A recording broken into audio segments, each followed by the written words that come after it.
ॐ नमः सिद्धेभ्यः। ॐ नमः सिद्धेभ्यः। ॐ नमः सिद्धेभ्यः।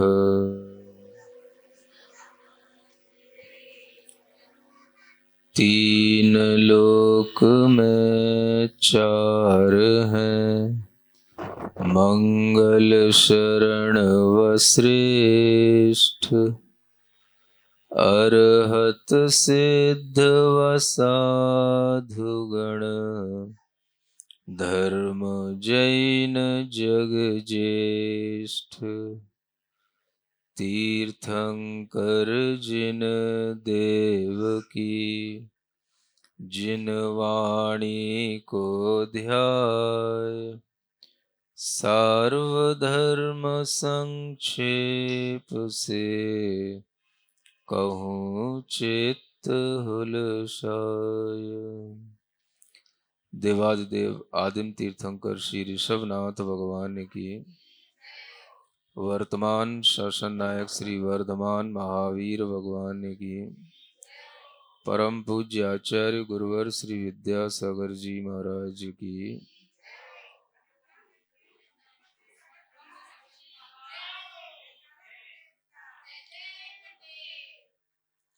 आप सभी लोग पिछले कई दिनों से नई छेड़ाला के माध्यम से तृतीय ढाल में वर्णित गुड़ स्थानों का वर्णन सुन रहे थे। जब हमें अपने आत्म स्वरूप को समझना होता है तो हमें जिनवाणी के चारों अनुयोगों को समझना होता है, और उन चारों अनुयोगों में एक अनुयोग करणानुयोग आता है। इस का सा ज्ञान रखते हैं तो हमें अपनी स्वयं की स्थिति पता पड़ती है कि हम कहाँ हैं।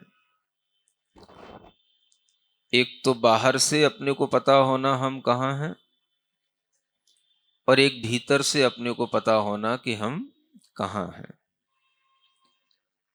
तो बाहर से तो सभी को पता होता है कि हम कहाँ हैं। हम इस दुनिया में हैं, हम मध्य प्रदेश में हैं, हम उत्तर प्रदेश में हैं, हम दिल्ली में हैं, हम इस कुल में हैं, हम इस घराने में हैं। ये बाहर से सबको पता होता है हम कहाँ हैं। लेकिन भीतर से भी थोड़ा सा पता होना चाहिए कि हम कहाँ हैं। इसी बात को बताने के लिए इस छेड़ाला में तीसरी ढाल में गुड़स्थानों का वर्णन है। गुड़स्थान का मतलब होता है कि हमारे अंदर का गुड़ और उसका स्थान, उसका ठिकाना। हमारी आत्मा का गुण प्रकट हुआ कि नहीं हुआ, हुआ तो कितना हुआ, और नहीं हुआ तो क्यों नहीं हुआ। इन सब का जब हम विचार करते हैं तो इसी का नाम गुड़स्थान की विचारणा कहलाता है। तो कोई भी भव्य जीव होता है तो उसके मन में सबसे पहला प्रश्न यही आता है कि मैं कौन हूं और मैं कहां हूं। ये दो बातें हर एक भव्य जीव को सबसे पहले अपने अंदर सोचनी चाहिए। मैं कौन हूं और मैं कहां हूं।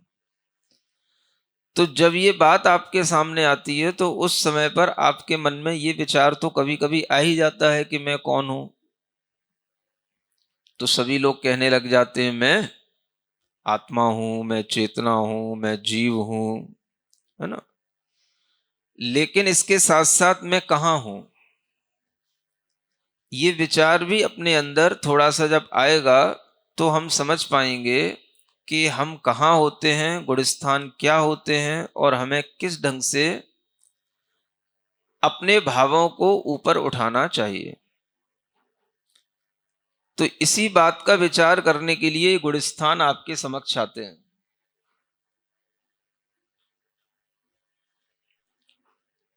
जब गुणस्थानों की बात आती है तो उस समय पर आपके लिए पहले गुणस्थान के बारे में बताया था। तो उस पहले गुणस्थान में कहा था कि सभी जीव मिथ्यात्व गुणस्थान में अनादिकाल से बने हुए हैं। 5 प्रकार के मिथ्यात्व होते हैं, ये भी आपको बताया जा चुका है। और ये मिथ्यात्व भाव ऐसा है जिसमें कि हर जीव अनादिकाल से बना हुआ है। अब इस मिथ्यात्व भाव से जब ये जीव अपना कुछ थोड़ा सा निस्तार करता है तब इसके गुणस्थानों में वृद्धि होती है। अगर यह जीव मिथ्यात्व भाव में ही हमेशा रहा आता है तो इसके गुणस्थान में कोई वृद्धि नहीं होती, यह हमेशा इसका पहला गुणस्थान बना रहता है। इसे कहते हैं मिथ्यात्व गुणस्थान। सभी जीवों में सामान्य रूप से मिथ्यात्व गुणस्थान पहला गुणस्थान, यही उनके अंदर एक धरातल के रूप में उनका यही भीतरी स्थान बना रहता है। कोई भी आत्मा कितना अपने अंदर वृद्धि की, किस आत्मा ने क्या प्राप्त किया, किस आत्मा के अंदर कितनी विशुद्धि बढ़ी, इन सबका अगर हमें परिचय लेना होता है तो हमें थोड़ा सा गुणस्थानों की जानकारी रखनी होती है। अगर हमें गुणों की वृद्धि करना है तो हमें पता भी होना चाहिए कि गुण क्या होते हैं और गुण कहां से प्रकट होते हैं, किस गुण के माध्यम से इन गुणस्थानों में वृद्धि होती है। तो आपने सुना होगा कि आत्मा में अनेक गुण होते हैं, अनंत गुण होते हैं। अब जब हम गुणस्थानों की बात करते हैं तो आपके मन में एक प्रश्न तो आना ही चाहिए कि कौन से गुणों के ये स्थान बनते हैं। जब हम आपसे पूछें कि आत्मा में कौन से गुण हैं तो आप कहेंगे आत्मा में ज्ञान गुण है, आत्मा में दर्शन गुण है। लेकिन ये जो गुणस्थान बनते हैं ये आत्मा के किस गुण के वृद्धि से बनते हैं, किस गुण की क्षयोपशम से बढ़ते हैं, किस गुण की पर्यायें जब बढ़ती चली जाती हैं तो ये आत्मा में गुणस्थानों की वृद्धि होती है, इस बात की भी जानकारी आपको होना चाहिए। तो आत्मा में जैसे हम ज्ञान और दर्शन गुण जानते हैं, इनसे भी ज्यादा महत्वपूर्ण ये जानना है कि आत्मा में एक श्रद्धा गुण होता है। कौन सा? कभी सुना है? कौन सा गुण? श्रद्धा गुण। उस श्रद्धा गुण की वृद्धि से, उस श्रद्धा गुण के सम्यक परिणमन से इन गुणस्थानों में वृद्धि होती है। वह श्रद्धा गुण जब हमारे अंतरंग आत्मा को विकृत बनाता है या विपरीत रूप में बनाए रखता है तब तक उसका गुणस्थान पहला रहता है। श्रद्धा की विपरीतता पहला गुणस्थान। जब आपके गुणस्थानों की वृद्धि होगी तो सबसे पहला गुण ये काम करेगा, श्रद्धा गुण। ज्ञान गुण जो काम करता चला जा रहा है, उस ज्ञान गुण का काम भी यही है कि ये श्रद्धा गुण को सही बना दे। सुन रहे हो ना आप लोग? हमें सीखना है, हमें समझना है, जिनवाणी का ज्ञान क्या है हमारे लिए समझ में आए, इस तरह से हमें थोड़ा समझाओ। ये सब किसका काम है? ये ज्ञान गुण का काम है। समझना, सीखना, समझाना, ये ज्ञान गुण की परिणतियां हैं। लेकिन इस ज्ञान गुण का भी काम क्या है? तो इसका मुख्य कार्य अगर इस रूप में सामने आ जाए कि ज्ञान गुण श्रद्धा गुण को सही बना दे, तो इसी श्रद्धा गुण के माध्यम से आपके गुणस्थानों में वृद्धि हो जाएगी। ज्ञान गुण का कार्य जानना है, आप जानते गए जानते गए, लेकिन जानने के साथ साथ जब आपकी श्रद्धा बढ़ जाए, श्रद्धा आपकी जो विकृत थी, अनादिकाल से विपरीत थी, वह जब सम्यक बन जाए तो वह श्रद्धा की सम्यकता से ही आपके गुणस्थान की वृद्धि होगी। सुन रहे हैं ना? तो मुख्य रूप से गुणस्थान को बढ़ाने में या गुणस्थान को किसी भी रूप से पहले से अन्य गुणस्थान में परिवर्तित करने में अगर किसी गुण की भूमिका है तो वह है श्रद्धा गुण। श्रद्धा समझते हो ना, जिसे हम आस्था कहते हैं, जिसे हम विश्वास कहते हैं, है ना। वह श्रद्धा जब हमारे अंदर कुछ बदले, जो अनादि से चली आई है वो तो विकृत है, वो तो विपरीत है। अब अगर हम चाहते हैं कि हमारे अंदर कुछ परिवर्तन हो तो हमें परिवर्तन सबसे पहले किसमें लाना। तो ये बात हर कोई करता है, महाराज अपने जीवन में कुछ हम परिवर्तन चाहते हैं, हमारे अंदर कुछ परिवर्तन आ जाए, इस तरीके का हमें कुछ ज्ञान मिल जाए, इस तरह से हमारे अंदर कुछ घटित हो जाए, हम परिवर्तन को महसूस करना चाहते हैं। तो परिवर्तन किसमें? तो लोग तरह तरह से अपनी लाइफ स्टाइल में परिवर्तन करते हैं, तरह तरह से अपने सोच में परिवर्तन करते हैं, तरह तरह से अपने व्यवहार में परिवर्तन लाते हैं। ये परिवर्तनों से भी ज्यादा महत्वपूर्ण है अगर हम अंतरंग में अपना परिवर्तन चाहते हैं, अंतरंग में हम अपने आप को बदलना चाहते हैं, अंतरंग में हम अपने गुणस्थानों को बढ़ाना चाहते हैं, तो सबसे पहली जरूरत होती है कि हम अपनी उस श्रद्धा गुण की पर्याय को समीचीन बनाएं जो मिथ्या रूप में है। सुन रहे हो ना, पंडित जी भी समझ रहे हैं कि महाराज क्या पढ़ा रहे हैं। सबसे पहले गुणस्थान में मिथ्यात्व गुणस्थान आता है, तो मिथ्यात्व गुणस्थान में क्या होता है?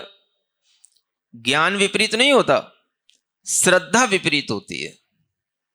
श्रद्धा विपरीत होगी तो ज्ञान विपरीत अपने आप हो ही जाएगा, और जब श्रद्धा सही होगी तो ज्ञान अपने आप सही हो जाएगा। तो इसलिए आचार्य कहते हैं कि अगर आपको ये समझ आ जाए कि हमें भीतर से परिवर्तन चाहिए, तो भीतर से परिवर्तन आपका तब आएगा, आपके जीवन में कुछ नया तब आएगा, आपको भीतर से कुछ अपने विशुद्धि की या अपने अंदर एक आत्म तत्व की प्रतीति तब आएगी जब आपकी श्रद्धा बदल जाएगी। तो अभी तक श्रद्धा कैसी पड़ी थी? एकांत मिथ्यात्व के रूप में, विपरीत मिथ्यात्व के रूप में, अज्ञान मिथ्यात्व के रूप में, संशय मिथ्यात्व के रूप में और वैनयिक मिथ्यात्व के रूप में। जब ये श्रद्धा टूटे, ये सब श्रद्धाएं हट जाएं और श्रद्धा आपकी सही तत्व के ऊपर आ जाए, वह तत्व का ज्ञान चाहे आपको प्रथमानुयोग से मिले, चाहे चरणानुयोग से मिले, चाहे करणानुयोग से मिले, चाहे द्रव्यानुयोग से मिले, आपको सही तत्व का ज्ञान जब आने लगेगा और आपकी श्रद्धा में ये बात जमने लगे कि हां, करणानुयोग के ज्ञान से भी सम्यक दर्शन होता है, केवल द्रव्यानुयोग के ज्ञान से ही सम्यक दर्शन नहीं होता, केवल द्रव्यानुयोग के ज्ञान से ही हमारी श्रद्धा समीचीन नहीं होती, करणानुयोग के ज्ञान से भी, गुणस्थान मार्गणाओं के ज्ञान से भी हमारे अंदर सम्यक ज्ञान उत्पन्न होता है। और इस तरह से जब हम जीवादि पदार्थों का ज्ञान गुणस्थानों के अनुसार, मार्गणाओं के अनुसार प्राप्त करके उस पर जब हम उसी तरह से श्रद्धा कर लेंगे, तो यही गुणस्थान आपके अंदर मिथ्या दर्शन से आपको सम्यक दर्शन में, मिथ्या श्रद्धा से आपको सम्यक श्रद्धा के रूप में परिवर्तित करा के आपके गुणस्थान की वृद्धि पहले से चौथे गुणस्थान तक की कर देंगे। इसलिए ये गुणस्थानों का ज्ञान आप लोगों के लिए आवश्यक है, क्योंकि आपको जब ये पता होगा कि पहले गुणस्थान से जब हम चौथे में आएंगे तो हमारी श्रद्धा में परिवर्तन होगा, तो वह परिवर्तन किन कारणों से होगा, वह कौन जीव कर पाएगा, उसके लिए हमारी श्रद्धा गुण की पर्याय कैसे समीचीन होगी, इन सब बातों की भी एक छोटी छोटी जानकारी आपको हो। इसलिए इस 6 डाला में आपको तृतीय ढाल के माध्यम से गुणस्थानों का ज्ञान कराना आवश्यक समझा गया है। सुन रहे हो ना? नहीं तो लोग सिर्फ ऐसी धारणा बना रहे हैं कि केवल द्रव्यानुयोग के तत्व ज्ञान से ही सम्यक दर्शन होता है, द्रव्यानुयोग में जो आत्मानुभूति बताई जाती है वही सम्यक दर्शन है, बाकी करणानुयोग के ज्ञान से हमारे लिए कोई सम्यक्त की भूमिका नहीं बनती। जबकि आपके लिए करणान योग के ज्ञान से, गुणस्थान के ज्ञान से भी सम्यक्त की भूमिका बनती है। क्यों बनती है? क्योंकि जब आपको यही पता नहीं होगा कि किस गुणस्थान में क्या घटित होता है, किस कारण से वो गुणस्थान बनता है, उस गुणस्थान में कैसे भाव उत्पन्न होते हैं, किस तरीके से उन गुणस्थानों की वृद्धि की जाती है, तो आप अपने अंतरंग में कहां हैं, यह जब तक आपको पता नहीं होगा तो आपको कहां पहुंचना है यह भी आपके सामने लक्ष्य नहीं आएगा। समझ आ रहा है? तो इसलिए गुणस्थानों के माध्यम से भी सम्यक्त की भूमिका बनती है, और गुणस्थानों से हम अपने परिणामों को जब समझेंगे तो यह हमारे लिए सम्यक दर्शन में कारण बनेंगे। क्योंकि अगर हमने पहले गुणस्थान से 14वें गुणस्थान तक अपने ज्ञान को प्राप्त करके अगर हमने अपनी श्रद्धा को सही बना लिया और हमारी श्रद्धा इस बात में जुड़ गई कि हां, ये हमारी अंतरंग की परिणति को दिखाने वाले ये स्थान हैं और यही गुणस्थानों की स्थितियां हैं, और इसी के माध्यम से हमें अपनी आत्मा की प्रतीति होगी, तो इस तरह से जब आपकी श्रद्धा बनेगी तो आपके लिए यह श्रद्धान ही श्रद्धा गुण की विपरीत पर्याय को सम्यक पर्याय में यानी सम्यक दर्शन में परिवर्तित कराने में कारण बनेगा। समझ में आता है ना? इसलिए ये आगे का छंद पढ़ना जरूरी समझता हूं। कौन सा छंद है? छंद नंबर तीसरी ढाल का चौथा छंद। गुणस्थान पहले से जीव,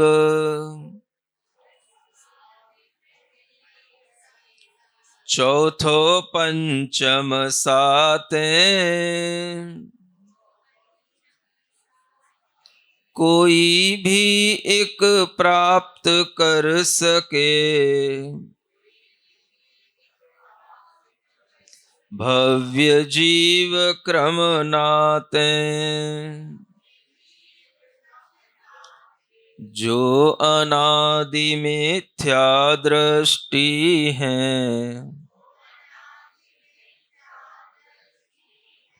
चारों गति के प्राणी, प्रथम लहें उपशम समकित को,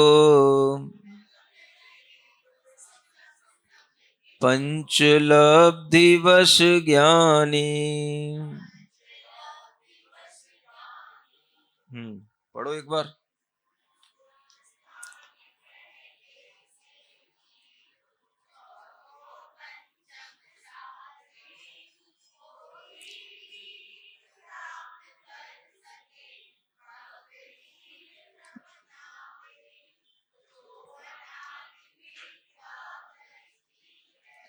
चारों गति के प्राणी,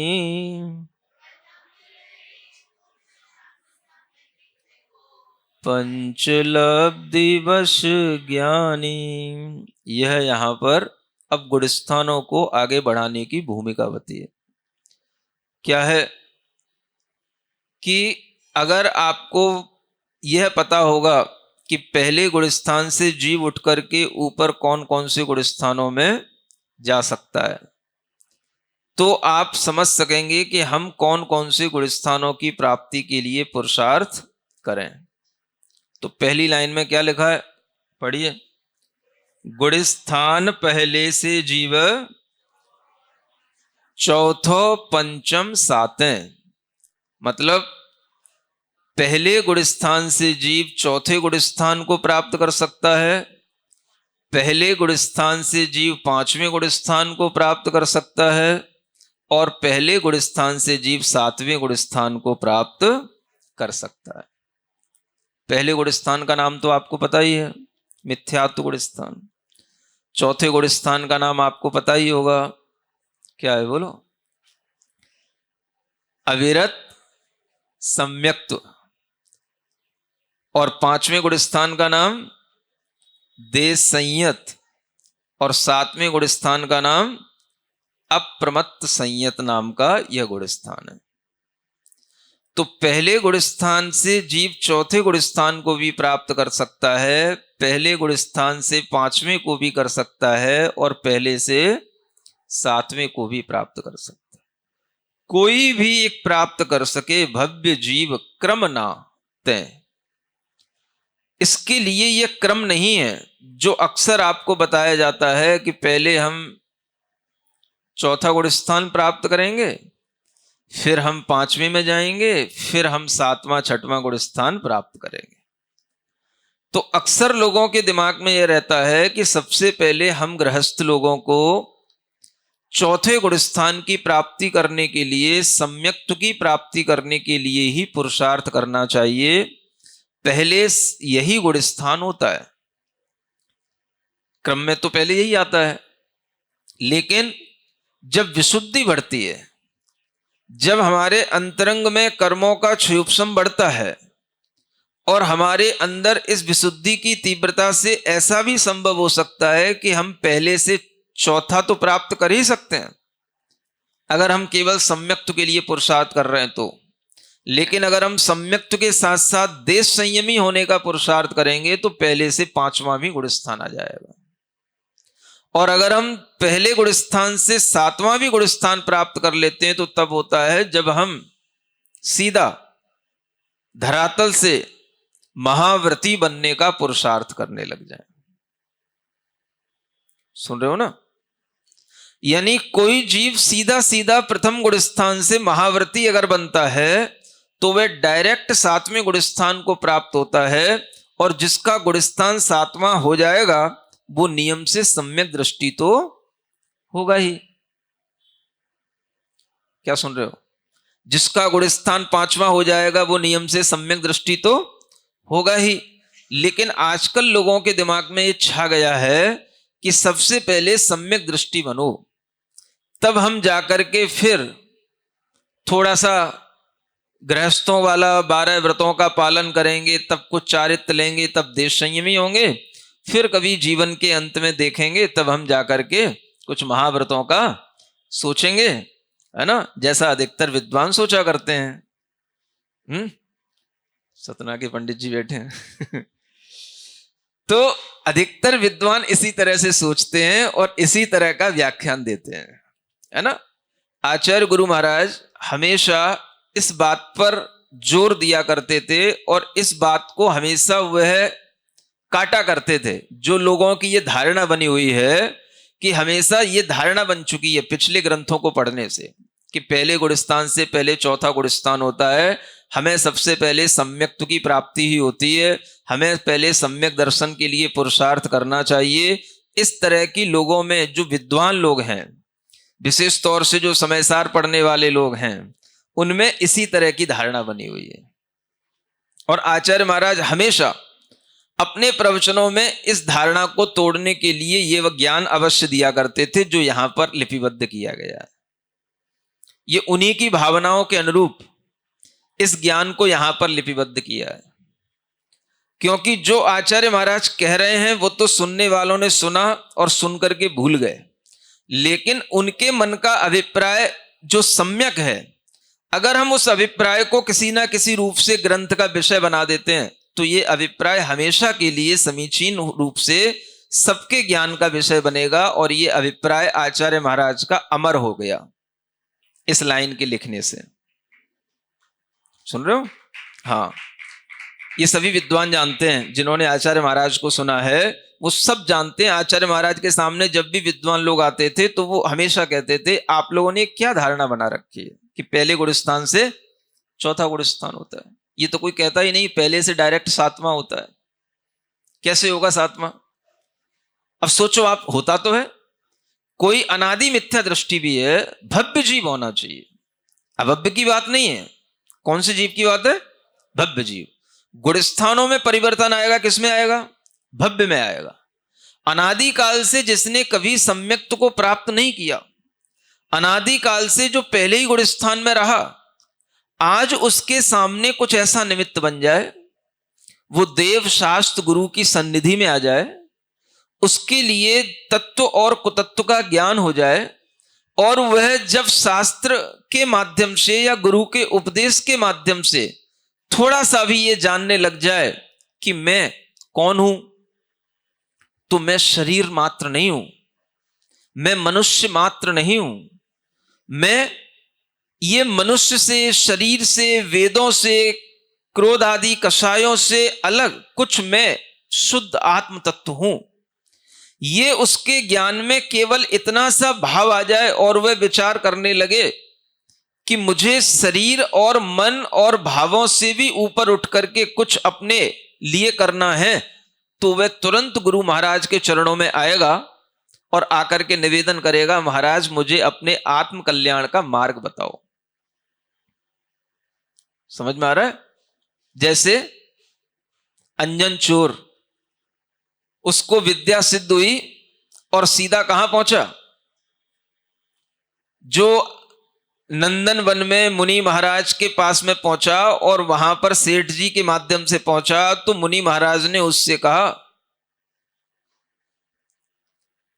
जब तुझे इतने सी श्रद्धा करने से इतनी बड़ी विद्या सिद्ध हो सकती है, तो सोच अगर तुझे अपने आत्म तत्व पर श्रद्धा आ जाएगी तो तुझे क्या प्राप्त नहीं हो जाएगा? तुझे सब कुछ प्राप्त हो जाएगा। और उसने उस बात को स्वीकार कर लिया और तुरंत उसने वहीं पर बैठ करके मुनि महाराज से निवेदन किया, तो मुनि महाराज ने उसको तुरंत निर्ग्रंथ दिगंबर दीक्षा दे करके उसे आत्म कल्याण के मार्ग पे लगा दिया। अब ये क्या हो गया? ये क्या हो गया? ये पहले गुण स्थान से सीधा 7वां गुण स्थान हो गया। यही उसका सम्यक दर्शन है, और जो सम्यक दर्शन है वही उसका भावलिंग है। उसके अंदर यह श्रद्धा आ गई कि मुनि महाराज जो हमें रास्ता बता रहे हैं वो रास्ता बिल्कुल सही है। ये विश्वास उसके अंदर आया और उसने वह निर्ग्रंथता को स्वीकार कर लिया, तो उसके लिए डायरेक्ट पहले से 7वां गुण स्थान मिल गया। सुन रहे हो? अब दूसरी तरफ देखो, दो मुनि महाराज बैठे एक जंगल में।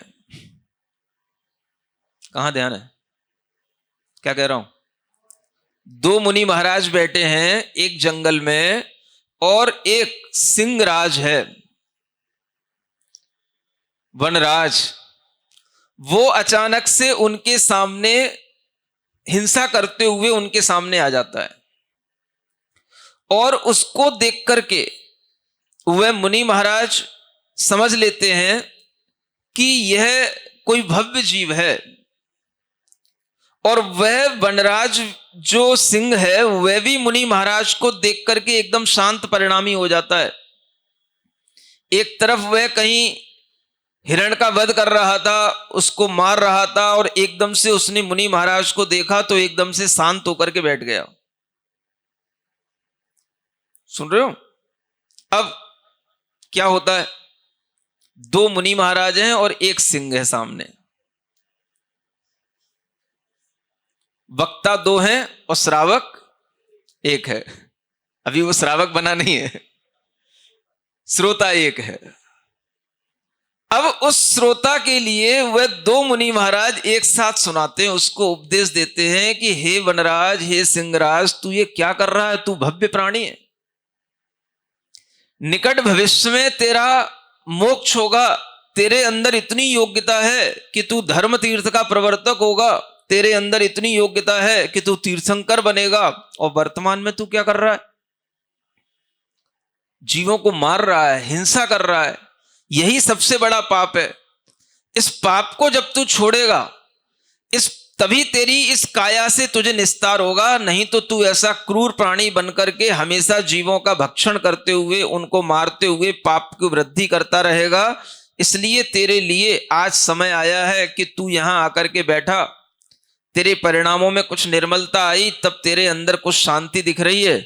इसलिए आज तुझे सम्यक दर्शन पूर्वक ये संकल्प लेना है कि मैं 12 व्रतों को ग्रहण करता हूं, और मैं किसी भी जीव की ना हिंसा करूंगा, ना किसी भी तरह से अपने मन वचन काय से कोई भी 5 पापों में प्रवृत्ति करूंगा। और इस तरह का उपदेश दो मुनि महाराज ने एक सिंहराज को दे दिया। सुनते हो कि नहीं? और उस सिंहराज के मन में क्या आ गया? ये विचार आ गया, जो आप कह रहे हैं वह मुझे 100% स्वीकार है। मेरे मन में आपके दिए हुए ज्ञान के प्रति कोई संशय नहीं, और वह इस बात को सुनकर के उनके चरणों में बैठकर के बार बार अपना सिर भी झुकाता है और आंखों में आंसू भी लाता है, और इस बात की स्वीकृति देता है कि आप जो कह रहे हैं वो बिल्कुल हमारे हृदय में उतर रहा है, और मैं आज से हिंसा का त्याग करता हूं, चाहे मुझे मर जाना पड़े, प्राण छूट जाए, लेकिन मैं किसी का वध करके अपना पेट नहीं भरूंगा। एक सिंहराज के लिए कितनी बड़ी चीज होती है ये। उसने मुनि महाराज की बात को सुनकर के तत्काल में उसी समय पर देश व्रतों को धारण कर लिया। एक तरह से आपकी भाषा में कहें कि जो आप 2 प्रतिमा का व्रत पालन करते हैं, वो 2 प्रतिमा के व्रत प्रतिमा उसने ले ली, बिना ये सोचे समझे कि मुझे कौन शुद्धि का भोजन खिलाएगा और कहां मुझे शुद्ध पानी मिलेगा। लेकिन उसके ज्ञान में सब आ गया कि मुझे शुद्ध ही भोजन करना है, शुद्ध ही पानी मिलना है, चाहे मुझे कैसे भी मिले, चाहे मैं सूखे पत्तों को खा करके जी लूंगा, लेकिन मैं कभी भी अब हिंसा नहीं करूंगा। और मुनि महाराज ने जो भी मुझे व्रत बताए हैं, 5 अणु व्रत हैं, 7 शील व्रत हैं, इन सबका मैं पालन करूंगा, और समता भाव के साथ रहते हुए सामायिक भी करूंगा, उपवास भी कर लूंगा, सब करूंगा। मैं महाराज की बात को 100% एक अक्षर से मानूंगा। सुनते हो क्या हो गया? उसका गुणस्थान कौन सा था? जब वह हिंसा कर रहा था, जब वह भ्रमण कर रहा था, अनादिकाल से इस तरह से अज्ञान में चल रहा था, तब उसका गुणस्थान कौन सा था? पहला था। मुनि महाराज ने उपदेश दिया, उसने स्वीकार कर लिया, श्रद्धा उसकी मुनि महाराज के द्वारा दिए गए ज्ञान पर भी आ गई, मुनि महाराज पर भी आ गई, व्रतों पर भी आ गई, और वह देश संयत बन गया, 5वें गुणस्थान वाला बन गया। यह उसका डायरेक्ट पहले से 5वां गुणस्थान हो गया। सुन रहे हो? तुम पढ़ते रहो जिंदगी भर, बंदित्व सब सिद्धे धूम चल मड़ो हम गदिम पत्ते, जिंदगी भर समय सार पढ़ते रहो, जिंदगी भर यही मंगलाचरण करते रहो। वह शेर 5 मिनट में अपना गुणस्थान पहले से 5वां कर लिया। मुनि महाराज उसको उपदेश दे करके चले गए, और जो कुछ उसने सुना उसने आत्मसात कर लिया, और जीवन के अंत तक उसको निभाया, और वहीं से उसकी गति जो सुधरना शुरू हुई, तो वह देव बना, देव बन करके फिर मनुष्य, और देव बन करके वही सिंहराज अंतिम तीर्थंकर भगवान महावीर स्वामी का वह जीव बढ़ते बढ़ते तीर्थंकर बन जाता है। सुन रहे हो? पहले सम्यक दर्शन कर लो, पहले सम्यक दर्शन की प्राप्ति कर लो। बिना सम्यक दर्शन के व्रत तप सब मिथ्या होते हैं, ऐसा समय सार में लिखा है। लिखा तो है, पढ़ा हमने भी है, पढ़ा तुमने भी है, लेकिन तुमने पढ़ा है ना? पढ़ा है और यहां जो गुरु महाराज के माध्यम से पढ़ाया जाता है वह पढ़ा बढ़ा होता है। एक पढ़ा होता है, नहीं समझ में आया? पढ़ा जानते हो? पढ़ा तो एक जो पढ़ा है वो पढ़ा है, पाड़ा भी बोलते हैं उसको, पढ़ा रहता है जो हमेशा। तो एक पढ़ करके पढ़ा होकर के पढ़ा है, और एक पढ़ा होकर के बढ़ा है। तो जो गुरु महाराज के उपदेशों से आगे पढ़ता है और पढ़ करके बढ़ता है, उसी के गुणस्थानों की वृद्धि होती है। केवल पढ़ते पढ़ते गुणस्थानों की वृद्धि नहीं होती। आज घर में बैठ करके सम्यक दर्शन की प्राप्ति की जो चर्चाएं की जाती हैं वह सीमित हो गई हैं। ये आचार्य महाराज के अंदर एक बहुत बड़ी पीड़ा रहती थी, और वो अक्सर विद्वानों से कहा करते थे कि आप लोगों ने क्या धारणा बना रखी है कि पहले से चौथा गुणस्थान होता है।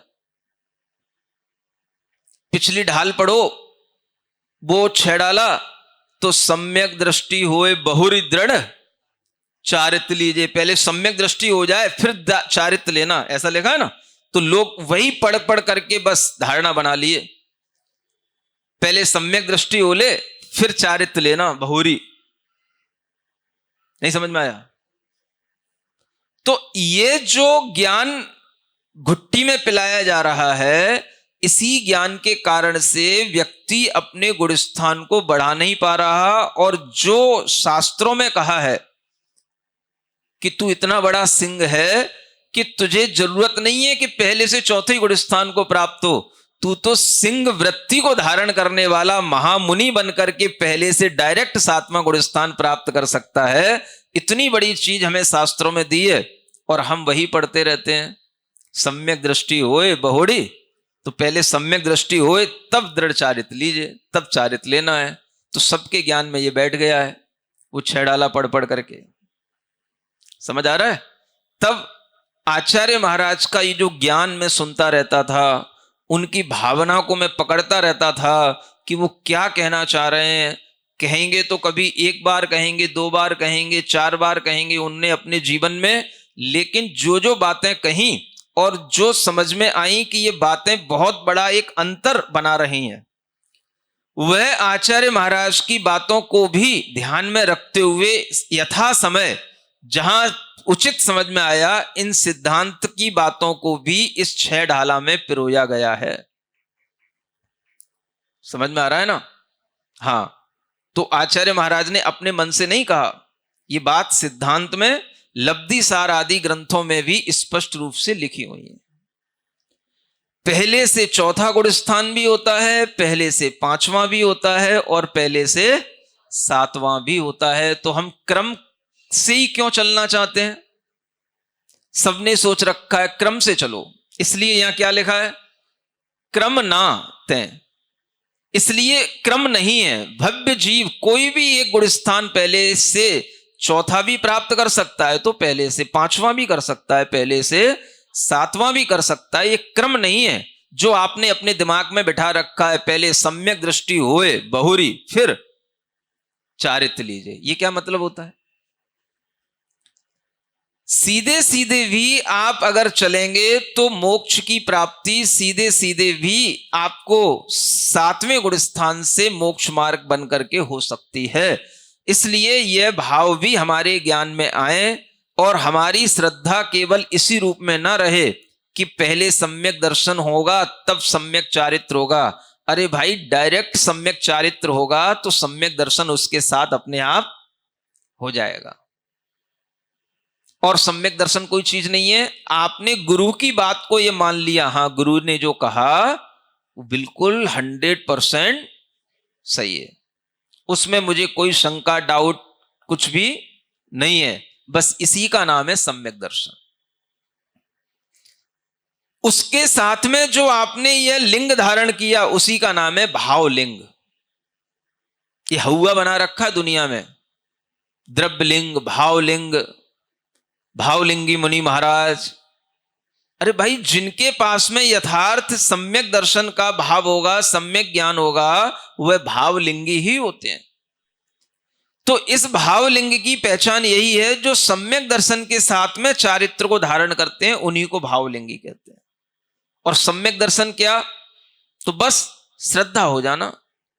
श्रद्धा गुण की पर्याय जैसे ही समीचीन होगी, आपकी गुणस्थान की वृद्धि हो जाएगी। वह श्रद्धा के साथ में आपके चारित्र का भी क्षयोपशम बढ़ेगा, तो सीधा पहले से 7वां भी हो सकता है। देश संयत भाव लाओगे उस शेर की तरह, क्योंकि त्रियंच पर्याय में 5म गुणस्थान से अधिक की प्राप्ति नहीं होती, नहीं तो वो उससे भी ज्यादा कुछ कर लेता। तो त्रियंच पर्याय में 5 ही गुणस्थान होते हैं। तो इसलिए उसने पहले गुणस्थान से देश संयत गुणस्थान की प्राप्ति कर ली, और उसके बाद में उसका जो क्रम बढ़ता चला गया, तो वह पर्याय तो कई मिली, लेकिन किसी भी पर्याय में फिर उसने अपनी वो श्रद्धा छोड़ी नहीं, और अंततः जाकर के वह तीर्थंकर प्रकृति का बंद करके तीर्थंकर बन करके मुक्त हो गया। समझ में आ रहा है? शुरुआत कहां से हुई? तो यहां से हुई, 2 रिद्धिधारी मुनि महाराजों के उपदेश से हुई। इस तरह से ये भाव ध्यान में रख करके आपको ये समझ करके चलना है कि कोई भी अनादि मिथ्या दृष्टि जीव होता है वह सम्यक दर्शन की प्राप्ति कर लेता है, और वह सम्यक दर्शन की प्राप्ति इन गुणस्थानों की वृद्धि के साथ हो सकती है, भव्य जीव कर लेता है, और पंच लब्धियां उसके अंतरंग में घटित होती हैं, तो वह ज्ञानी कहलाने लग जाता है। सुनते हो? ज्ञानी कब कहलाओगे? जब ज्ञान का काम करोगे। ज्ञान का काम क्या? अपने सम्यक ज्ञान से जुड़ना। तो जब आपके अंदर इतना ज्ञान आ गया कि मुझे सम्यक्त की प्राप्ति करनी है, मैं विशुद्धि आदि लब्धियों को प्राप्त करके 5 लब्धियों से मैं अपने अंतरंग को गुणस्थानों की वृद्धि से उठाऊंगा, तो इसी का नाम ज्ञानी है। समझ आ रहा है? तो जब सम्यक दर्शन होता है तो उसके लिए अंतरंग की एक सामग्री और होती है, 5 लब्धियां। कौन कौन सी 5 लब्धियां होती हैं? एक होती है क्षयोपशम लब्धि, सबसे पहली। दूसरी होती है विशुद्धि लब्धि। तीसरी होती है देशना लब्धि। चौथी होती है प्रायोग्य लब्धि। और 5वीं होती है करण लब्धि। समझ में आता है? ये 5 लब्धियां ये अंतरंग में घटित होने लग जाती हैं। इनका विस्तार कभी आपको अन्य ग्रंथों से, या समय मिलेगा तो कभी बताने की कोशिश करूंगा। ये क्षयोपशम, विशुद्धि, देशना और प्रायोग्य होने के बाद में करण लब्धि में जब जीव पहुंच जाता है, तब उसकी भव्यता का वह अंतिम उसे एक कहना चाहिए पुरस्कार मिल जाता है भव्य होने का।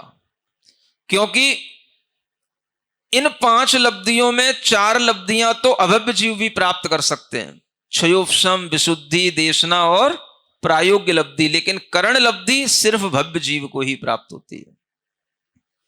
उन करण लब्धियों में ही वह अधः करण, अपूर्व करण और अंतःकरण के परिणाम होते हैं, और उन्हीं परिणामों से इस जीव के अंदर मिथ्यात्व का अभाव होते होते उसे सम्यक्त्व की प्राप्ति होती है।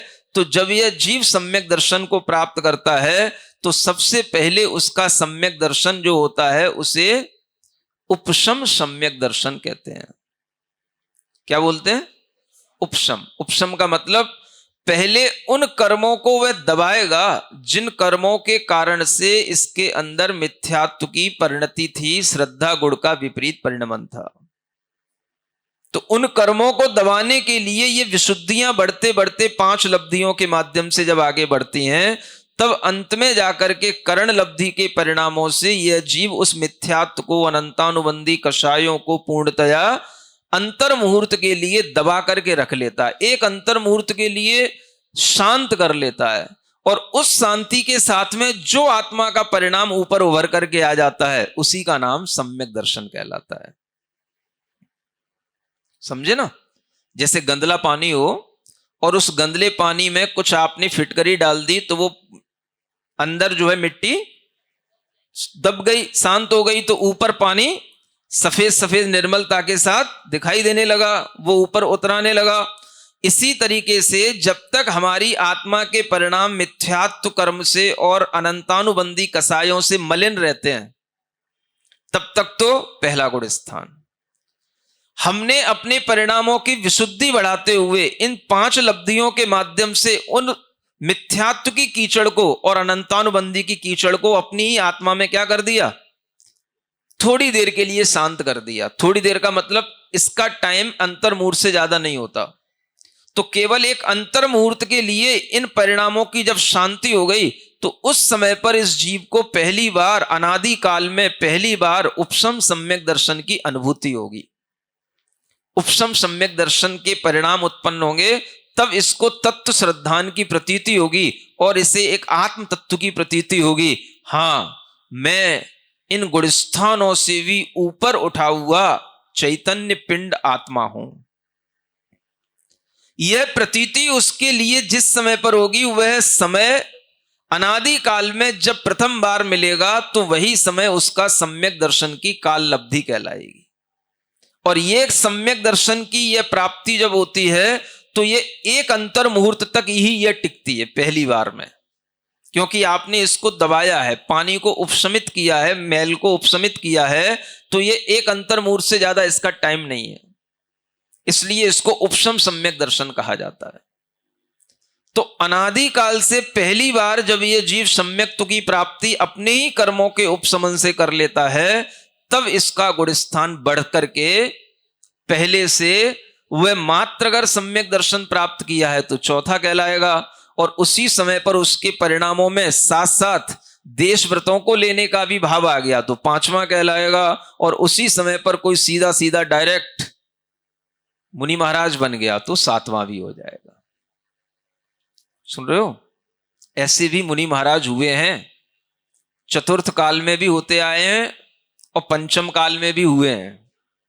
हाँ, आचार्य शांति सागर जी महाराज हुए ना, उनके समय पर एक उन्होंने दीक्षा दी थी, उनका नाम रखा था पाय सागर मुनि महाराज, है ना, पाय सागर। तो वह अपने समय में इतने उद्दंड थे, कहना चाहिए कोई ऐसा व्यसन नहीं जो उनने ना कराओ। हर तरह की चोरी चपाटी, हर तरह के बुरे काम और सब करने के बाद में उनके परिणाम आचार्य शांति सागर जी महाराज के दर्शन से इतने सुधरे कि उनने डायरेक्ट मुनि दीक्षा लेकर के अपना आत्मकल्याण करना प्रारंभ कर दिया। सुन रहे हो? हाँ, तो ये डायरेक्ट होता है। डायरेक्ट भी जो है आईएएस बना जाता है, डायरेक्ट भी जो है जज बनने की तैयारी होती है। जरूरी नहीं है कि सब क्रम क्रम से ही जो है चल करके सीढ़ियां प्राप्त की जाए। डायरेक्ट भी बच्चे साइंटिस्ट बन जाते हैं। हाँ, जरूरी नहीं कि पहले हम बड़े बड़े ग्रेजुएशन करें कि पोस्ट ग्रेजुएशन करें कि इसरो में पढ़ें कि वहां पढ़ें कि यहां पढ़ें, कुछ नहीं है। बिना पढ़े भी डायरेक्ट भी साइंटिस्ट बनते हैं। न्यूटन जैसे लोग ऐसे ही बने हैं। सुनते हो कि नहीं?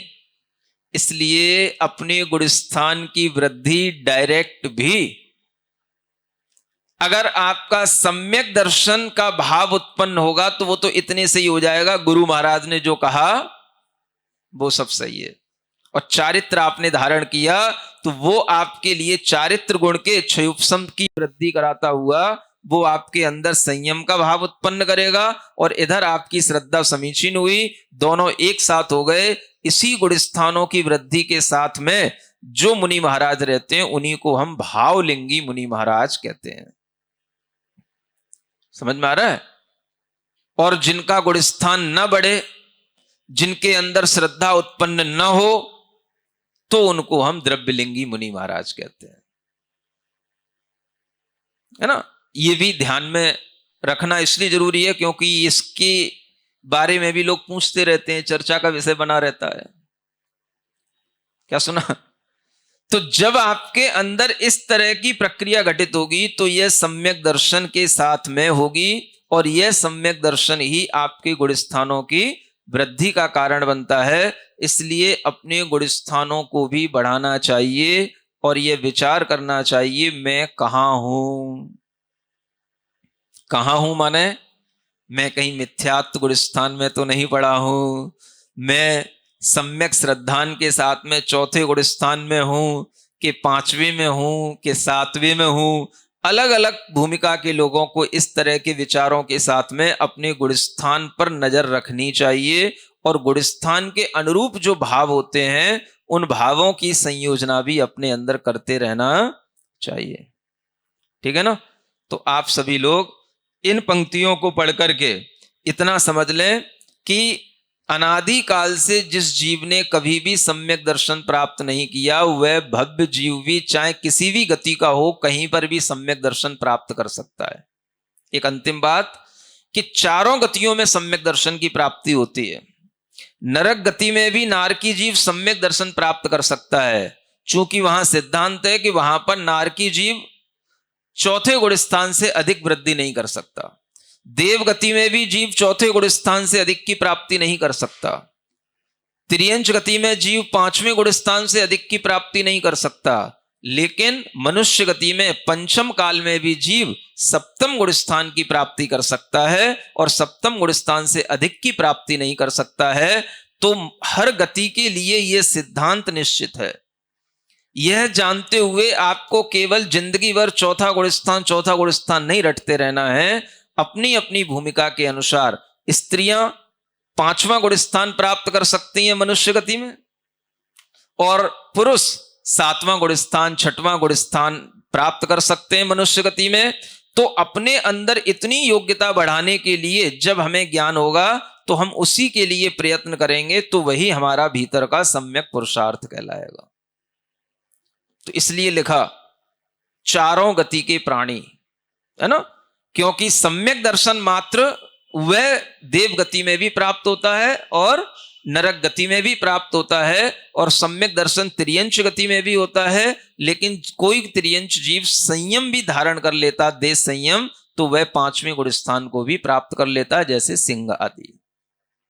यह भी याद रखना कि त्रियंच गति में जीव एक इंद्री, दो इंद्री, तीन इंद्री, चार इंद्री, असंगी, पंचेंद्री, ये कभी भी भव्य जीव तो हो सकते हैं, लेकिन ये सम्यक दर्शन की पात्रता नहीं रखते। इनको सम्यक्त्व की प्राप्ति नहीं होती। सम्यक्त्व की प्राप्ति संगी पंचेंद्री जीव को ही होगी।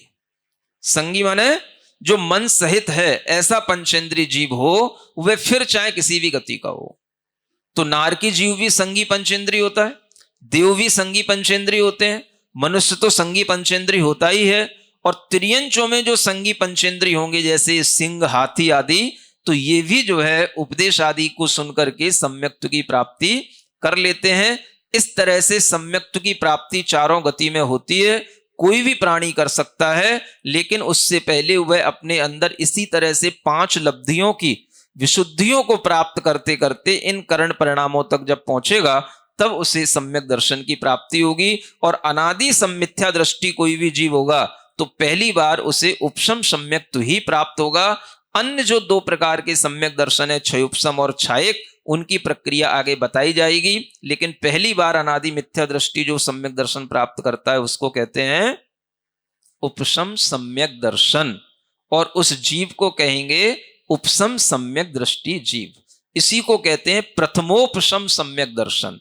प्रथम बार उसे उपशम सम्यक्त्व की प्राप्ति जब होती है, तो इसलिए इसका एक नाम क्या आता है, प्रथमोपशम सम्यक दर्शन। इतना ज्ञान रखने के साथ में अपनी श्रद्धा बढ़ाइए और अपने अंदर झांकिए कि मैं कौन हूं, साथ साथ में ये भी देखिए मैं कहां हूं। सुन रहे हो?